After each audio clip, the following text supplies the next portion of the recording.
Sebagai pendahuluan, gue mau cerita dulu nih. Hampir bisa dipastikan di usia lo yang sekarang ini pasti pernah dengar kata saham. Entah itu ketemu orang lagi ngomongin saham, atau lo ketemu ada komunitas yang lagi bahas tentang saham. Di TV, mungkin banyak nih lo lihat berita tentang saham. Grafik naik turun harga, dan lain-lain dengan segala simbolnya yang bikin lo bingung. Di media sosial kayak Instagram dan Twitter, gue sendiri juga merasa ada peningkatan yang signifikan dari konten-konten berbau saham dalam seenggaknya 1-2 tahun terakhir lah. Atau mungkin bahkan teman sepermainan lo nih yang ternyata udah ada yang punya saham. Tapi lo sebenarnya dalam hati mungkin pernah bertanya-tanya, saham itu apa sih?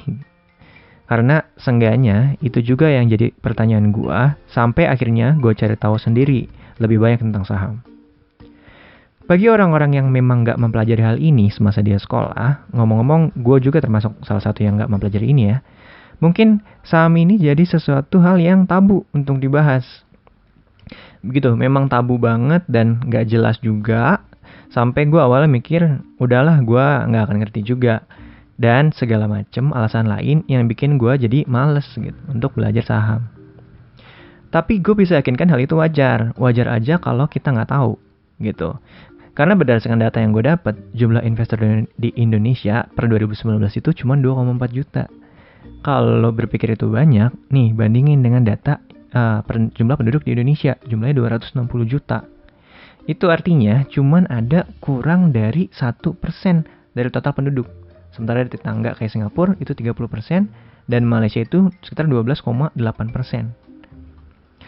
Gitu. Memang nih, berdasarkan datanya sendiri, jumlah investor di Indonesia baru berkembang pesat itu sejak 4 tahun ke belakang. Tahun 2015 nih, lo lihat 400 ribu orang. Tahun 2019 berkembang jadi 2,4 juta. Ada kenaikan 6 kali lipat dibanding sebelumnya. Nah, sebenarnya banyak nih orang-orang, terutama sekitar gua, yang gua tahu mau belajar tentang saham, tapi bingung mau mulai dari mana.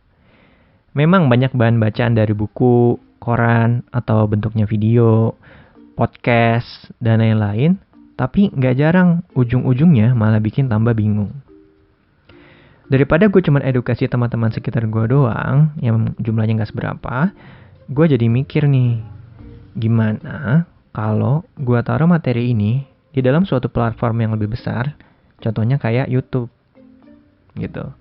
Dengan begitu, gue harap manfaatnya akan jauh lebih besar, karena cakupannya jadi lebih luas.